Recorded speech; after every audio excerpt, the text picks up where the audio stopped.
J'espère que vous allez bien, j'espère que vous vous portez bien. L'année 2025 commence d'ores et déjà. Dès le premier jour de l'année 2025, crise. Crise entre l'Algérie et son principal voisin de l'Afrique subsaharienne, du Sahel, le Mali. Premier jour, crise, conflit. Ça nous incite à réfléchir. À la fin de cette émission, j'espère que vous allez déduire ou là vous allez arriver à la conclusion à laquelle je suis arrivé, ou là la conclusion à laquelle moi je suis arrivé depuis pratiquement 2 ans, et la prise de conscience à laquelle j'appelle depuis maintenant 2 ou 3 ans. Et il faut absolument un changement urgent au niveau de notre politique régionale. L'Algérie est en train de se faire des ennemis partout, à tous les niveaux, Le Mali et Jema'a, ce n'est pas n'importe quoi. Le Mali et l'Algérie, c'est une histoire millénaire. Le Mali et l'Algérie, on partage plusieurs centaines de kilomètres de frontières, plus exactement 1300 kilomètres. 1300 kilomètres, 1329 kilomètres. C'est l'un de nos voisins les plus importants. Le Mali, le 1er janvier 2025, le premier jour de l'année 2025, le gouvernement malien, le ministère des Affaires étrangères malien, a publié un communiqué dans lequel il dénonce la persistance des actes d'ingérence de l'Algérie. Il accuse l'Algérie de soutenir des groupes terroristes. C'est quand même assez grave. C'est assez grave. Le communiqué, il est très très grave. Les attaques contre le régime algérien de la part des autorités maliennes, de l'actuel gouvernement de transition, c'est un gouvernement de transition dirigé par des militaires. Vous savez que le Mali, depuis août 2020, est dirigé par des militaires, et que depuis 2021, c'est le colonel Assimi Goïta qui est à la tête de l'État, qui est chef d'État par intérim entre guillemets, mais c'est l'homme fort du Mali, que le Mali depuis 2020 a rompu ses relations avec la France et l'Occident et s'est retourné vers la Russie, et la Russie appuie militairement les efforts de l'armée malienne. Ils sont en train de restructurer et de renforcer leur armée pour retrouver l'intégrité territoriale de leur pays et pour protéger leur souveraineté nationale. Il faut savoir que depuis 2011-2012, le Mali fait l'objet est le théâtre de plusieurs conflits armés qui opposent à la fois l'armée malienne et les forces armées maliennes à des groupes séparatistes Touareg dans le nord du pays. Les fameuses forces des groupes armés de l'Azawad qui ont réclamé en 2012 l'indépendance de ce territoire du nord du Mali qui est peuplé par la minorité Touareg. Et aussi, en parallèle, depuis 2014-2015, l'émergence de plusieurs groupes armés islamistes terroristes reconnus par la communauté internationale comme étant des groupes terroristes. Certains de ces groupes armés terroristes sont affiliés à Al-Qaïda, d'autres sont affiliés à l'État islamique, à Daesh. Donc le Mali est une mosaïque de groupes armés, et chaque groupe armé, chaque tendance veut imposer l'ordre de conquérir le maximum de portions du territoire malien. L'armée malienne, à juste titre, je ne comprends pas comment le régime algérien n'arrive pas, ou le dirigeant algérien n'arrive pas à comprendre la légitimité des actions de l'armée malienne. Est-ce que nous, les Algériens et les Algériennes, on aurait accepté que notre pays soit dominé, occupé, ou là, pris d'assaut, ou là, il sert de foyer de prospérité ou là, de développement pour des groupes armés ou des séparatistes ou des groupes armés terroristes? Quel est le pays qui accepte que son territoire soit occupé partiellement ou même partiellement, intégralement, ou là que des portions entières de son territoire sont occupées par des groupes armés islamistes ou là même des séparatistes? Mais aucun État ne va l'accepter. Aucun État au monde, ni l'Algérie, ni aucun État au monde. L'armée malienne, elle se bat légitimement pour la protection de son territoire. Il y a un problème Touareg qui dure depuis très longtemps, mais l'indépendance de l'Azawad n'est pas soutenue par la communauté internationale. L'intégrité du territoire malien est une nécessité reconnue par la communauté internationale et par l'ONU. Aucune puissance mondiale ou régionale, ni l'Union africaine, personne ne souhaite la division du Mali. L'Algérie non plus. L'Algérie a un accord de paix de 2015 qui permet justement, normalement, un désarmement de ces milices armées et un processus politique qui permet aux Touaregs de bénéficier de certains droits. Sauf que les Touaregs n'ont jamais posé les armes. Ils ont pris des villes entières. La ville de Kidal, par exemple, et elle a été dominée pendant pratiquement 10 ans. Depuis 2013, elle a été 2013-2014, elle était sous la coupe, dirigée par des groupes armés séparatistes. Est-ce que l'Algérie accepterait que Tamanrasset ou Janet soient dirigés par des groupes Touareg séparatistes? Aucun État, quel pays, la Tunisie, la Libye, l'Égypte, attendez un pays au monde, donnez-moi un seul pays au monde qui accepterait qu'une ville, qu'une région entière soit contrôlée par des groupes armés. Les militaires maliens, quand accédé au pouvoir, ils ont appliqué une nouvelle doctrine. Nous ne dialoguons pas. Ils ont affirmé qu'ils ne veulent pas dialoguer avec des personnes qui ont des groupes armés, qui ont pris les armes et qui réclament des actions qui défendent des actions séparatistes ou qui remettent en cause l'intégrité du territoire du Mali. Que les Touaregs veulent faire de la politique, c'est acceptable, mais que les Touaregs veulent faire de la lutte armée, ce n'est pas acceptable, d'autant plus qu'au sein du problème touareg, il est très complexe. Et l'Algérie ne le résume pas comme il le faut, et aucun média algérien ne raconte réellement ce qui se passe. Donc, chez les Touaregs, c'est un ensemble de groupes. Ils ont une alliance qui s'appelle la CSP-DPA. C'est une alliance, le cadre stratégique permanent, qui regroupe un nombre incalculable de groupes armés Touareg. Les groupes armés Touareg se composent, se créent, se dissolvent, etc. Certains de ces groupes armés font partie même de certaines mouvances djihadistes, terroristes. Certains de ces Maliens armés, Touareg Maliens armés, des fois ils étaient avec des mouvements islamistes, des fois ils sont avec des mouvements séparatistes. C'est une tchitchouka, un puzzle très compliqué. C'est un puzzle très compliqué, mais il faut retenir que ce sont des gens qui prennent les armes. Et effectivement, il y a un problème. Les Touaregs ont été à un moment donné de leur histoire persécutés, ou là ils ont été à un moment donné discriminés, etc. Mais est-ce que c'est une raison pour réclamer un État indépendant au nord du Mali? Est-ce que c'est une raison pour diviser le territoire du Mali? Pas du tout. La communauté internationale, l'Union africaine, tous les pays du monde, ou là les puissances de ce monde, ou là les instances internationales le refusent. Il faut savoir que les militaires maliens ont décidé de ne plus reconnaître l'accord d'Alger de 2015. Ça, c'est depuis 2024, depuis même 2023, ils ont dénoncé l'accord. Ils veulent plus dialoguer avec les groupes armés. Et grâce au soutien de la Russie et des militaires de Wagner, et des paramilitaires de Wagner, ils ont décidé donc de mener une lutte acharnée. Depuis le 25 janvier 2024, ils ne reconnaissent plus l'accord d'Alger. Ou d'ailleurs, une lutte acharnée. Et en 2023, ils ont repris pas mal de villes, de régions importantes au nord du Mali. Le 14 novembre 2023, ils ont repris la ville de Kidal, qui était encore une fois pendant 10-11 ans sous la domination de groupes armés séparatistes. Et les militaires maliens ont décidé à la fin de l'année 2024 de récupérer une dernière région qui est située à la frontière de l'Algérie, qui s'appelle Tinzaouatine. Tinzaouatine, il y a deux Tinzaouatines. Il y a la Tinzaouatine dans la wilaya de Ain l'extrême sud algérien, et à 9 km, 10 km au-delà des frontières avec le Mali, la Tinzaouatine malienne, qui est peuplée par presque 20 000 habitants et qui est une bourgade, une ville essentiellement touareg. Et les séparatistes touaregs ne veulent pas remettre les armes, ils ne veulent pas céder, ils veulent absolument la contrôler, la diriger.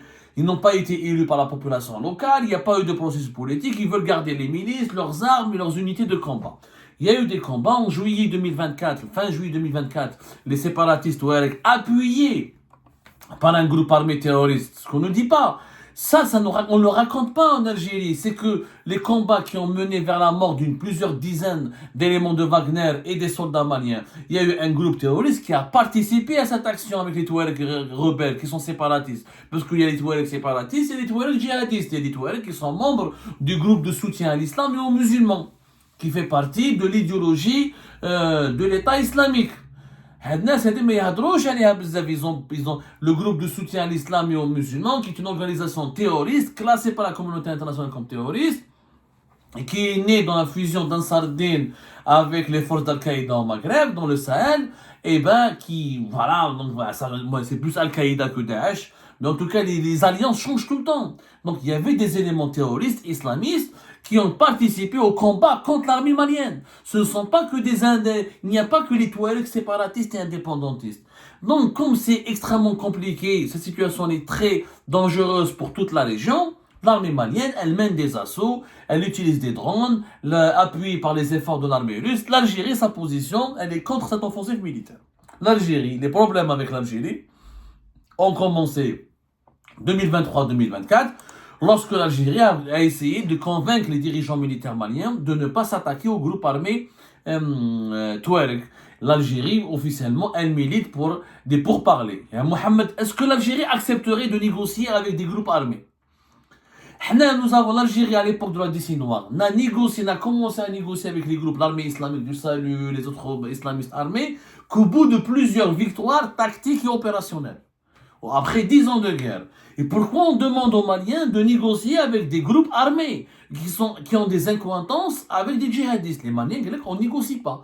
Je neutralise celui qui, lorsqu'ils vont déposer les armes, etc., ce jour-là, j'accepte de négocier. Moi, leur attitude, je pense qu'elle est compréhensible, elle est légitime. Ça ne veut pas dire que ces militaires maliens sont tout miel, tout sucre, mais ils ont le droit, encore une fois, de défendre la sécurité nationale de leur pays. Ils ont le droit de défendre l'intégrité territoriale de leur pays. L'Algérie ne l'entend pas, le régime algérien actuel ne l'entend pas de cette oreille. Ne l'entend pas de cette oreille, et donc, qu'est-ce qui se passe? Les problèmes politiques entre les deux pays s'aggravent.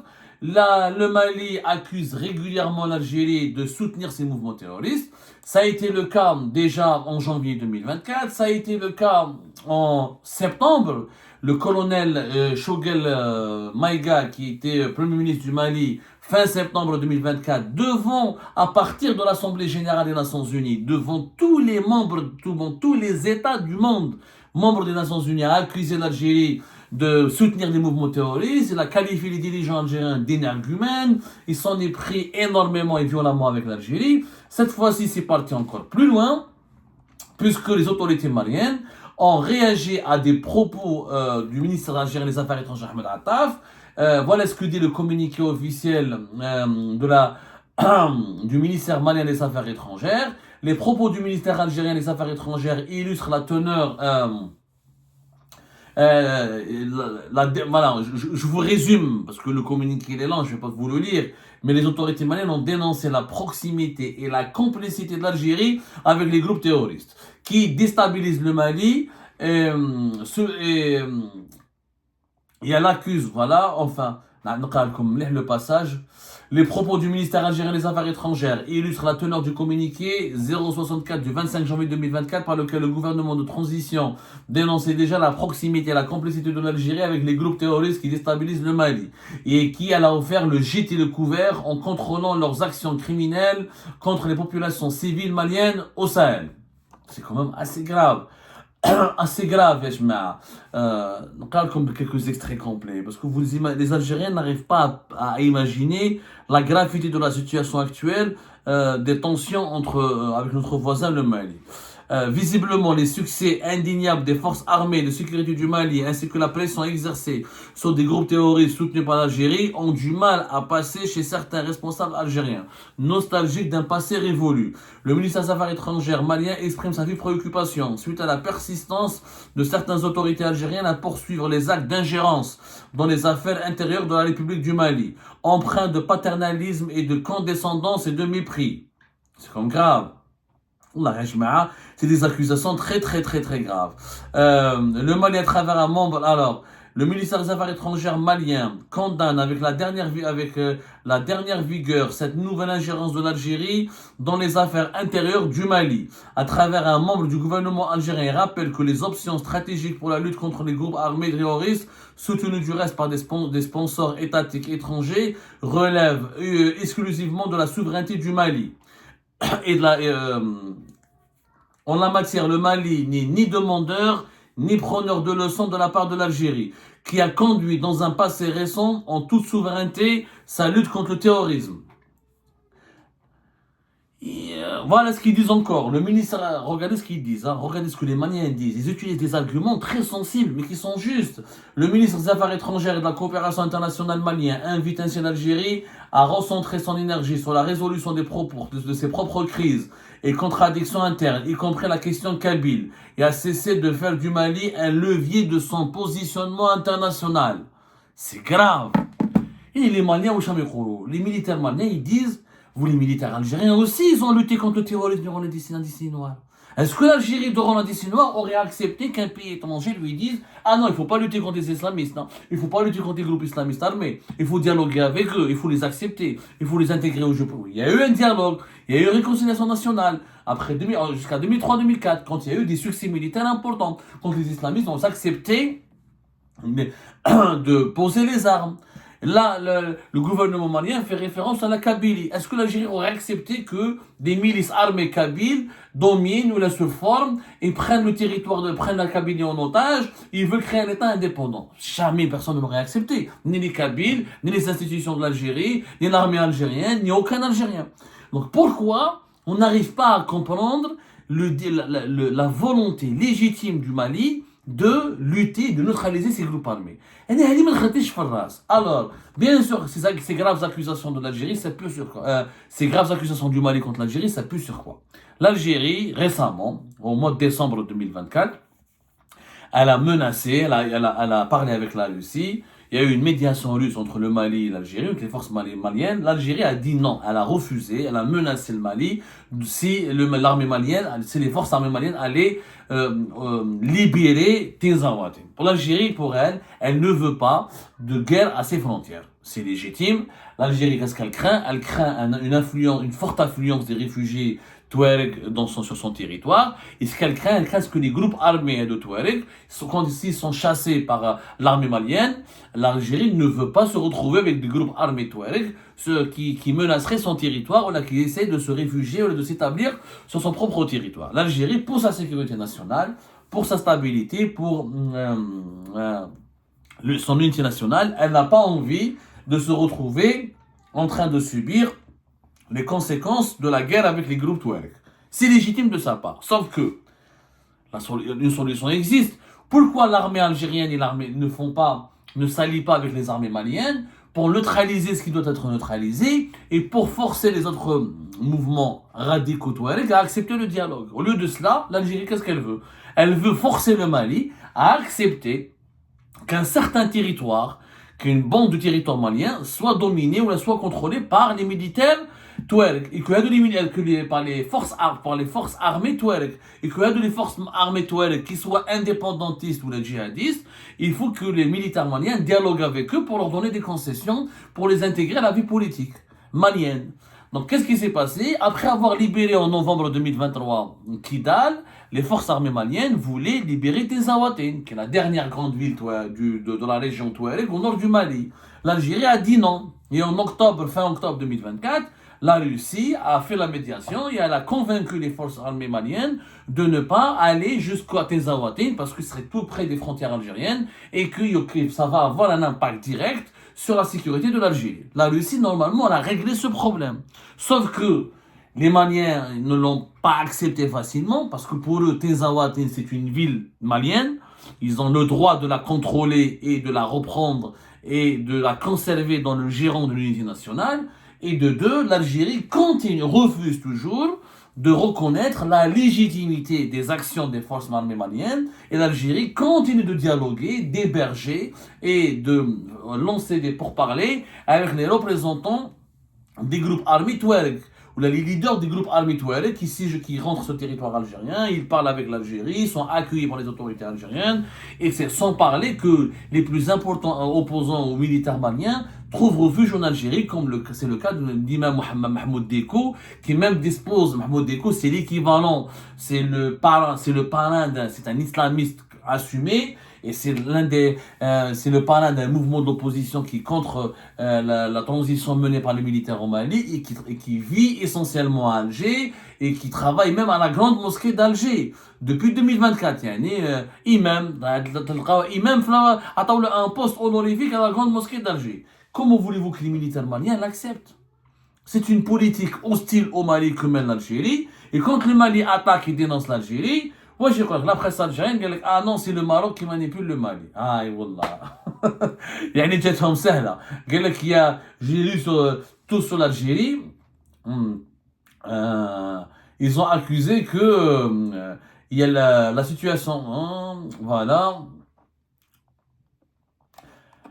La situation s'est aggravée et rendue complexe par les ingérences d'acteurs étrangers, y compris le Maroc, qui tentent d'y jouer un rôle pour contrarier l'Algérie. Difficile d'ailleurs de ne pas voir la main du Maroc dans cet enhardissement des autorités de transition à l'écart de l'Algérie. Donc on veut nous faire croire que les militaires maliens sont manipulés par le Maroc et c'est pour ça qu'ils dénoncent les autorités algériennes, ou là ils font des communiqués, ou là ils lancent des pics, ou là ils lancent des attaques très violentes contre l'Algérie.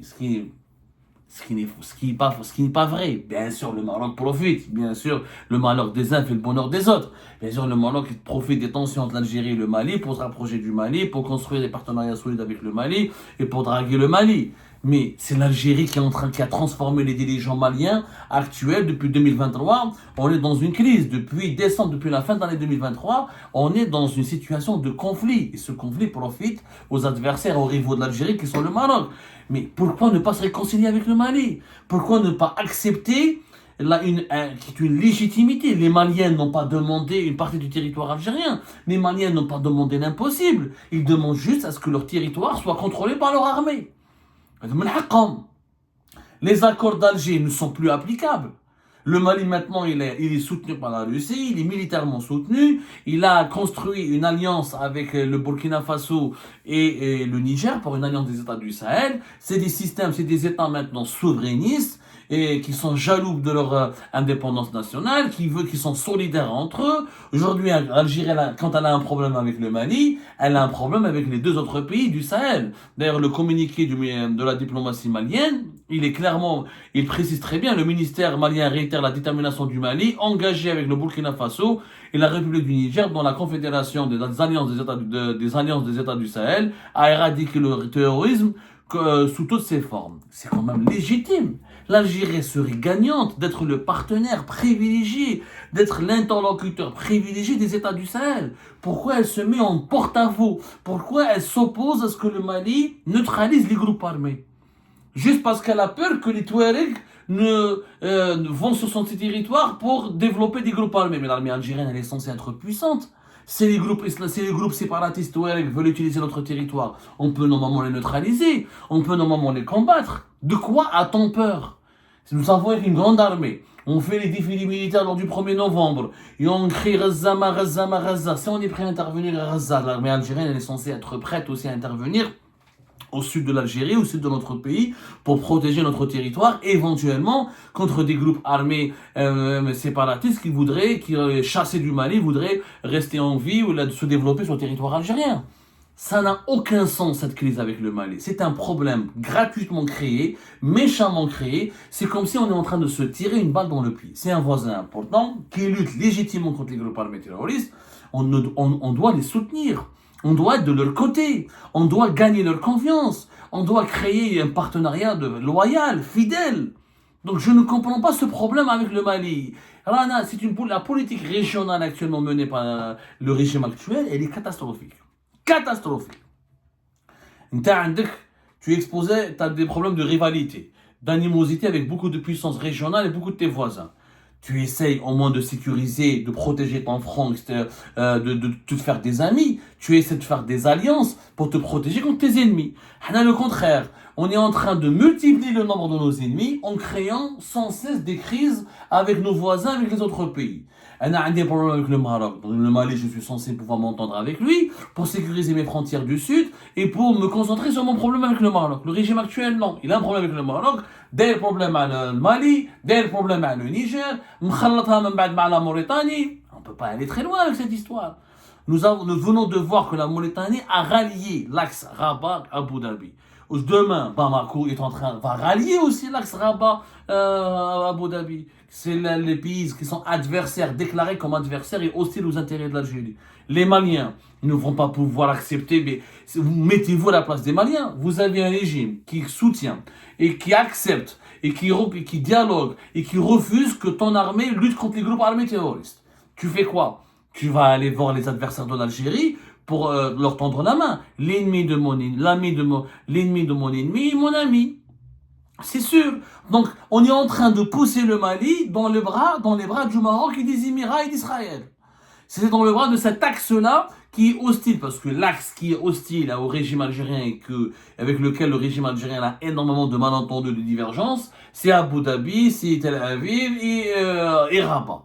C'est comme ça qu'en tout cas que la vision diplomatique de l'actuel régime algérien a été développée ou construite. Donc on est en train de pousser, d'inciter les Maliens à aller dans les bras des dirigeants.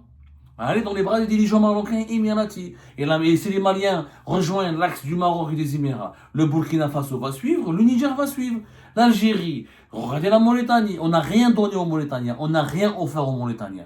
On leur a promis une route et une zone franche, alors que les Émiratis et les Marocains leur promettent un gazoduc, leur promettent des ports, des aéroports, du commerce, des connexions avec les pays africains. Pourquoi voulez-vous que les Mauritaniens restent amis avec l'Algérie? Moi, je suis ami avec toi juste pour les paroles, juste pour un poste frontalier, une zone franche, une route. C'est pas possible. L'Algérie doit utiliser ses réserves de change, ses capacités économiques, doit utiliser son économie pour faire du lobbying et pour se faire des amis. On a besoin d'avoir des alliés. On a besoin de protéger notre espace vital, qui sont nos frontières avec l'Afrique subsaharienne. On a besoin que nos entreprises travaillent en Mauritanie, au Mali ou dans d'autres pays africains. On a besoin d'exporter vers ces pays-là. On a besoin de créer des alliances avec ces pays-là. Nous, au contraire, on est en train de les repousser, les rebuter, on est en train de leur dire, allez-y voir, on est en train de les inciter à aller voir nos ennemis.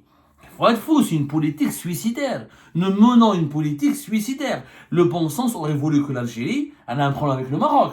Tous les autres pays, bonne entente. Pour Bouteflika, avec le Mali et le Niger, ça se passait à merveille. On n'a jamais eu de problème.